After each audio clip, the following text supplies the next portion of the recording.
Parce que c'est l'une des, autres informations de la semaine, hein, l'Équateur a enfin un nouveau sélectionneur, hein, il y en a 2 qui sont tombés coup sur coup parce qu'il y en avait 2 qu'on attendait. Le Venezuela, qui a après le départ de Pekerman pour des raisons, voilà, c'est le Venezuela et c'est Pekerman parce qu'il y a un entourage assez particulier, mais on va pas parler de tout ça. On va parler donc de l'autre, celui qui était intéressant dans le sens où on parle d'une énorme puissance et je vais en parler dans un instant. On va parler donc de l'Équateur, l'Équateur qui a annoncé l'arrivée, je vais employer le terme surprise et on va voir au fur et à mesure que c'est finalement pas une grande surprise. Ça, voilà, mais c'était impossible à prévoir, hein. Ça fait malin, genre, ouais, on l'avait vu venir, mais bon, pas vraiment. La nomination de Félix Sanchez Bass, de son nom complet, Félix Sanchez, à la tête de sa sélection. Qui est Félix Sanchez? Ça doit vous dire quelque chose. Vous l'avez probablement vu il y a pas très longtemps parce qu'il était à la Coupe du Monde. C'était le sélectionneur du Qatar. Félix Sanchez, il a 47 ans. Il a commencé par s'occuper des jeunes, on va faire un petit peu son parcours. Il a commencé par s'occuper des jeunes au Barça. Il y a beaucoup de mots-clés qui vont être utilisés parce qu'ils sont importants.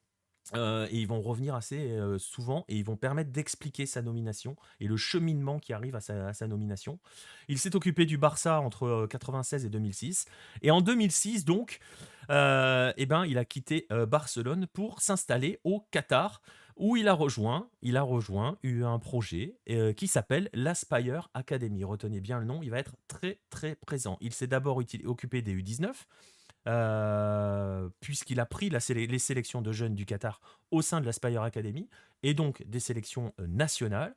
Il s'est occupé des U19 au Qatar, avec qui il a décroché la première Coupe d'Asie de la catégorie avec ces joueurs-là. Au sein de ces joueurs-là, on va en nommer quelques-uns que vous avez croisés il n'y a pas longtemps à la Coupe du Monde, Akram Afif et Almoez Ali, que tous les supporters, que tous les suiveurs de football asiatique connaissent, hein, parce que, parce que pourquoi? Bah parce que il les a suivis en U19, en U20, en U23. En U19, d'ailleurs, Félix Sanchez n'a pas perdu un seul match, hein, avec la sélection qatari. Il est troisième de l'Asian Cup de la catégorie U23 en 2018. Il est battu en demi-finale au tir au but par le Vietnam. Et pour être troisième, il bat la Corée du Sud de Baptiste. Et donc tous ces joueurs-là, il les a suivis parce qu'il les a formés jusqu'au bout pour les amener au fameux processus Qatar 2022 qui était de fabriquer cette sélection pour 2022. On en a déjà beaucoup parlé sur Halo, cette sélection qui était finalement prête beaucoup trop tôt parce qu'elle a marché sur la Coupe d'Asie en 2019. Je crois que c'était un truc genre 19 buts marqués, un seul encaissé sur toute la compète, sa première Coupe d'Asie.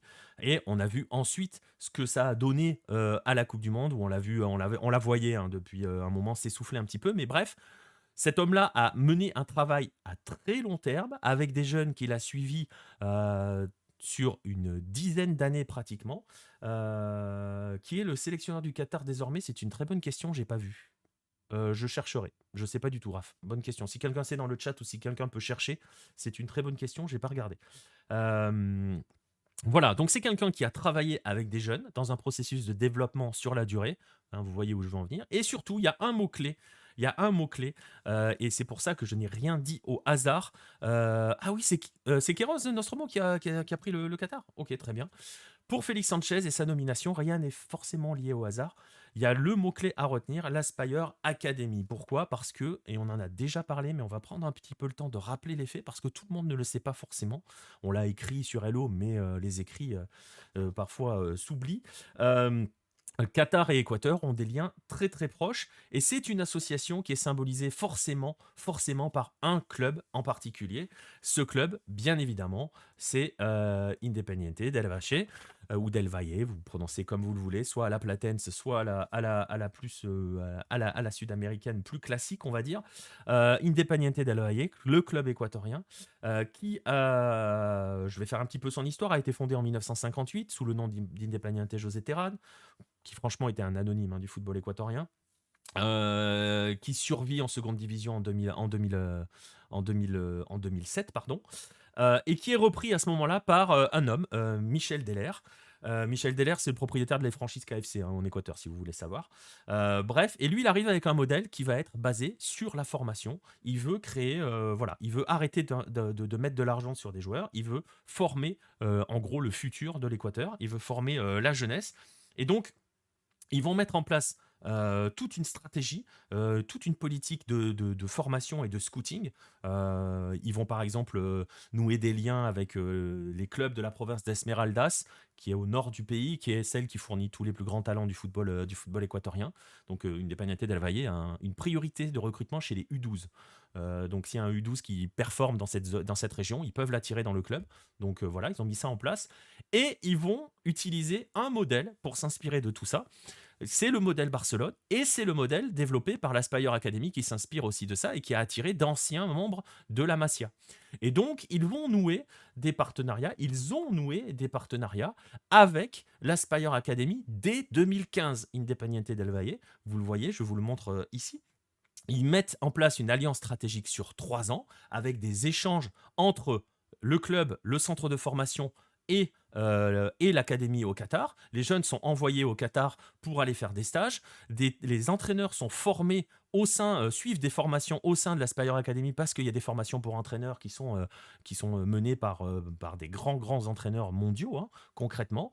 Donc il y a tout cela qui est mis en place dès 2015.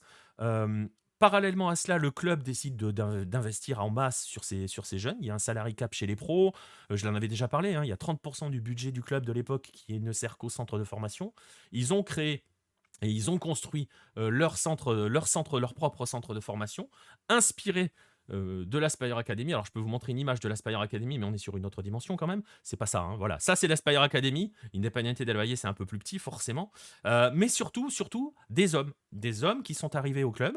En 2018, Roberto Olabe, qui était le directeur de l'Aspire Academy, est arrivé pour diriger les équipes de jeunes pour chapeauter les équipes de jeunes du club d'Independiente del Valle. C'est lui qui fait venir Miguel Ángel Ramírez, qui décroche la Sudamericana 2019. Miguel Ángel Ramírez, à l'époque, il a un adjoint. Ouais, c'est ça. Il a un adjoint. Alors, Miguel Ángel Ramírez, pardon, voilà, je retrouve l'ordre de mes phrases.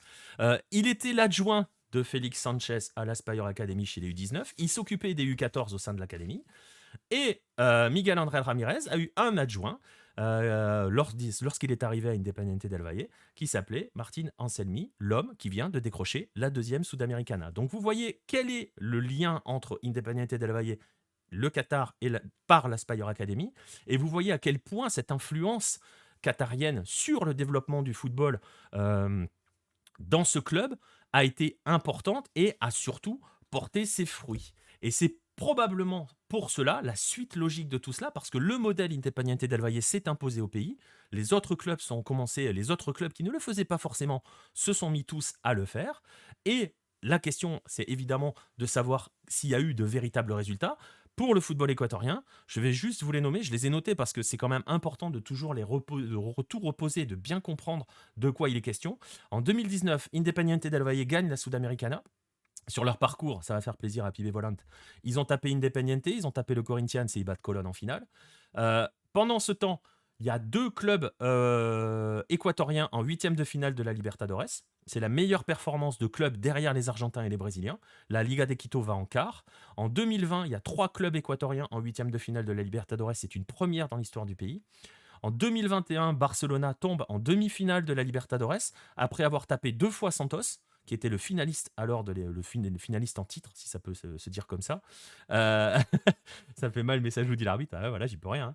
Et donc ils avaient tapé 2 fois Santos. Ils avaient tapé une fois Boca et ils avaient fait match nul à la Bombonera. Ils avaient tapé Vélez et ils tapent Fluminense. Ils vont en demi-finale.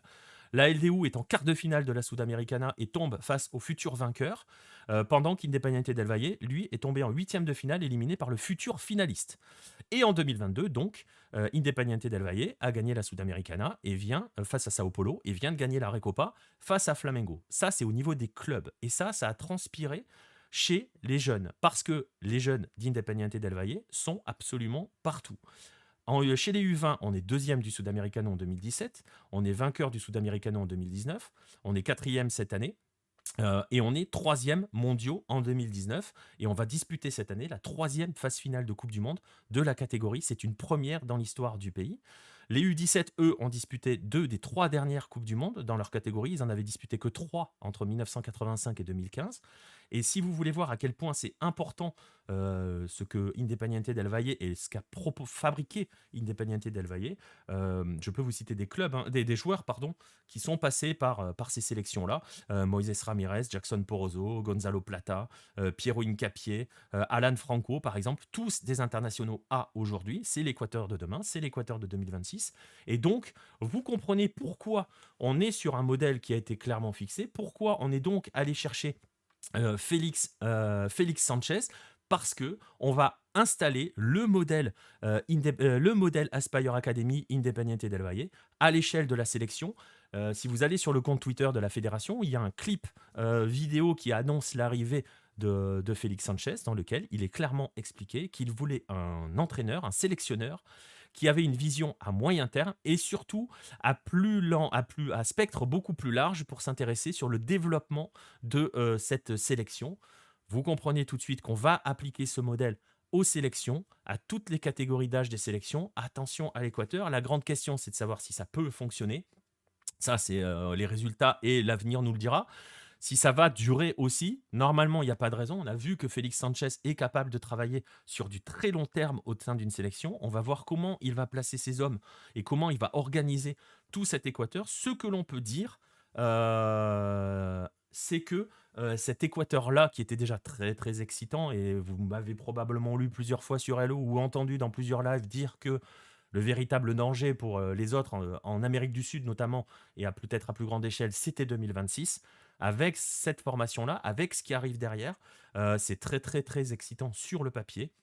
Euh, on va voir jusqu'où il va amener cela.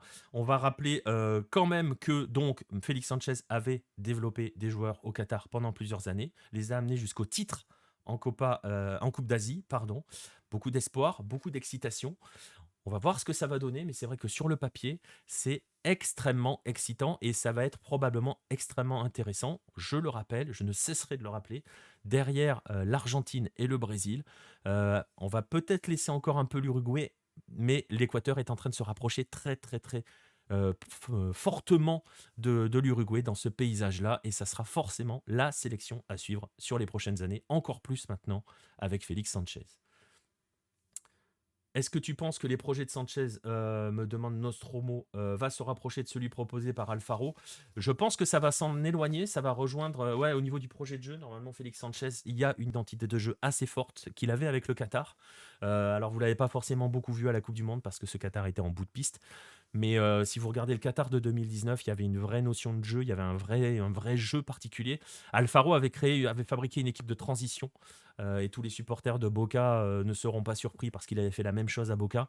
Une équipe qui sait défendre et qui joue très très vite en transition.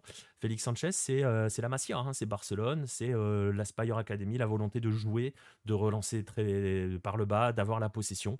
Euh, le fait est que il va avoir un matériel joueur plusieurs crans au-dessus quand même de ce qu'il avait au Qatar. Et s'il arrive à poser ses idées de jeu sur cette sélection-là, franchement, ça peut être extrêmement incroyable.